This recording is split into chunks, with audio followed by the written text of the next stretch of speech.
It took me an hour to write all this. I'm about to see how long it takes me to read it. This is what I have to say. Amari was born when I was 22. Anike was born the year I turned 24. I was so young, but I felt older because of my life experiences. I began adulthood mentally at age 16. I had an independent life. I just lived at my mom's apartment. I was never really nurtured. I've always been independent. Growing up, I had responsibilities that other children didn't. I was parentified and forced to understand things beyond my years. The summer I turned 16, I felt like it was finally my time to step towards the life I seen for myself. I paid for my driver's training, made all the arrangements. I relied on my father to assist me. His help always increased my anxiety, but God made a way for all of my needs to be met. I worked 2 part-time jobs while I was in high school. My senior year, I got into a car accident that removed the independence I had found. It was one of my first times being truly humbled, second to my accident at age 5 when I broke my jaw. There she go right there. There she go right there. I was jumping on the couch and I fell on a wooden table. That accident led to years of bullying, which contributed to my low self-esteem. I found myself spending years making up for that mistake. I still experience nerve pain on occasion. Towards the end of senior year, my car was fixed, enough for me to drive it, but it wasn't really safe. The Lord protected me for the next 3 years. I was able to drive back and forth from school into work. In the winter, I had no heat, and I kept Fix-A-Flat in a tire. I started college on my 18th birthday. It felt like a brand new life. The first few months were exciting until I went to a party with an open alcohol bottle and received a misdemeanor. That sparked depression that I couldn't shake. I masked it. I masked it and isolated. I continued to work and go to school. I maintained all of my responsibilities while getting occasional calls from home about dysfunction. I felt responsible for problems I didn't cause. Looking back now, I realized I was carrying too much. In 2016, while on summer break, I stayed with my mother. I met my ex-husband that summer. Our relationship moved quickly. I found a new way to cope. I realized now it was codependency. It was unhealthy. It was never stable. The foundation was weak. July 14, 2017, I got married. It was a simple courthouse marriage. Friends and family came. I felt like I was on the right track. Everything went well that summer. The cracks started to form when the season changed. January 2018, I found out I was pregnant with my son. It was a surprise because just before that, I had an early miscarriage. I was only 5 weeks, but it rocked my world. I was grateful for the opportunity to try again. My pregnancy was really anxious and overwhelming. Every day, I allowed fear to take me over. I was constantly ruminating on what ifs. I was afraid to do everything. I didn't have peace, but I was a pro at masking my issues. My son was born in September. The cracks in my relationship were now fully exposed. Motherhood was my saving grace. God has always known what I needed and when. We encountered many life changes. My relationship was mentally and emotionally draining. I often had suicidal ideations, but I always shrugged them off. Depression was heightened, but my baby made it better.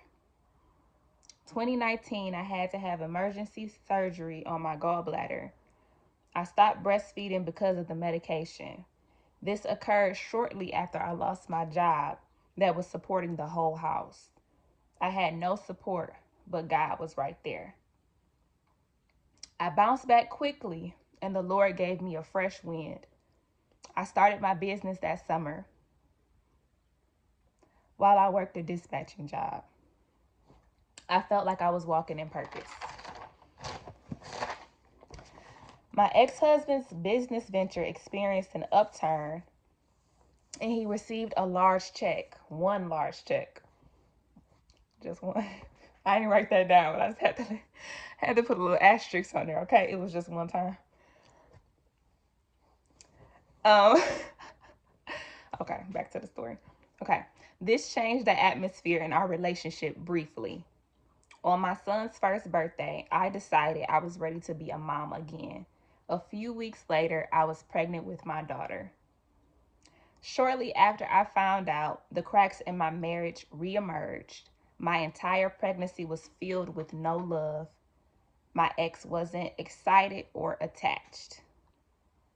I was about 6 months pregnant when lockdown started in 2020. I was able to stay home and collect unemployment. It was a blessing. My daughter was born that June, and I took it day by day. At that point, the whole world was suffering. I no longer felt alone. In a strange way, I felt prepared for that season. Looking back now, I know the Lord had his hand on me. Around October, I found out about my ex-husband's betrayals. I had been lied to our entire relationship. I decided I had to leave. The Lord orchestrated my exit. By Thanksgiving, my children and I had our own place. I had a job and I was on my own. My ex would pop in and out. It never lasted. God had a plan for me. In one of the stints of the will they, won't they, I got pregnant. I found out immediately at 5 weeks. January 2021, I had a termination. That sent me spiraling into depression. I knew I made the right decision given my circumstances, but it still hurt.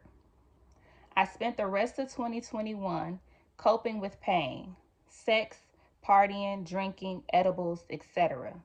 I really wilded out. It was my darkest time. It was where Jesus met me.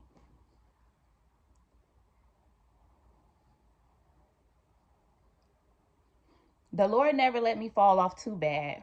He thwarted my plans, and I often encountered what I perceived as things not going my way. I now realize it was his protection. I was being saved from myself. At the end of 2021, I met a guy and decided to slow down. I was still coping, but it was more controlled. In dating him, I was confronted with myself. I realized I didn't know who I was or what I wanted. I was 25 years old. When 2022 began, I felt a fresh wind. On New Year's Day, I set intentions. I sat with myself. I decided to be different. My first step was trying something new. I decided to pick up a hobby, skating. I was humbled quickly. My third time going, I sprained my ankle. During my recovery, I reflected, I grew, I learned. February 2022 was the month everything changed. Today, I sit here 4 years later with a testimony, and it's all documented on this channel. I pray that my story helps someone set themselves free. Growth is possible for anyone who truly seeks it. The Lord wants to walk with us through this journey. I have found my peace and I'm never going back. Here's to whatever's next. I'm just grateful to be here. It took me an hour to write that, but less than 10 minutes to tell y'all. So, I'll be 30 this year, and it feels good to even be able to reflect and recount my life in this way, because I realize that's a gift. Like storytelling, reflection, being even aware of yourself is a gift. And I'm going to use it boldly. I'm going to be vulnerable because I really don't care. Because at the end of the day, this story isn't even mine. This is God's story. My testimony belongs to him. My life belongs to him. This is his victory.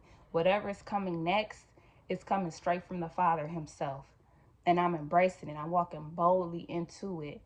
I know that the Lord did not dust me off for no reason. He has set me free from so much. Looking back at my old videos, I can't do anything but just thank the Lord. I see his hand in every single one of my seasons. This isn't a comprehensive retelling of my whole life because I feel like everybody has a story at the end of the day. And I feel like that was enough to close that chapter. I'm ready for what's next. I feel it in my spirit. I feel the Lord moving. I'm going to end this off with some scripture. Psalm 25. O Lord, I give my life to you. I trust in you, my God. Do not let me be disgraced or let my enemies rejoice in my defeat. No one who trusts in you will ever be disgraced, but disgrace comes to those who try to deceive others. Show me the right path, O Lord. Point out the road for me to follow. Lead me by your truth and teach me, for you are the God who saves me. All day long, I put my hope in you. Remember, O Lord, your compassion and unfailing love, which you have shown from long ages past.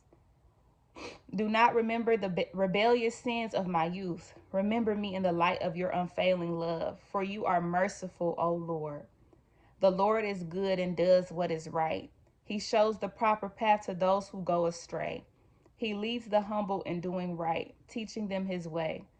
The Lord leads with unfailing love and faithfulness all who keep his covenant and obey his demands. For the honor of your name, O Lord, forgive my many, many sins. Who are those who fear the Lord? He will show them the path they should choose. They will live in prosperity, and their children will inherit the land. The Lord is a friend to those who fear him. He teaches them his covenant. My eyes are always on the Lord, for he rescues me from traps of my enemies. Turn to me and have mercy, for I am alone and in deep distress. My problems go from bad to worse. Oh, save me from them all. Feel my pain and see my trouble. Forgive all my sins. See how my enemies have. See how many enemies I have and how viciously they hate me. Protect me. Rescue my life from them. Do not let me be disgraced, for in you I take refuge. May integrity and honesty protect me, for I put my hope in you. O God, ransom Israel for all its troubles. That's a psalm of David. And if you don't know, David went through a lot. But he was a man after the Lord's own heart. And you don't have to be perfect. This life is not about perfection. It's about being surrendered. It's about being in alignment. It's about doing your assignment and walking in purpose. And the only way you're going to figure out your purpose is by aligning yourself with the Lord and seeking his wisdom, because this is all his creation.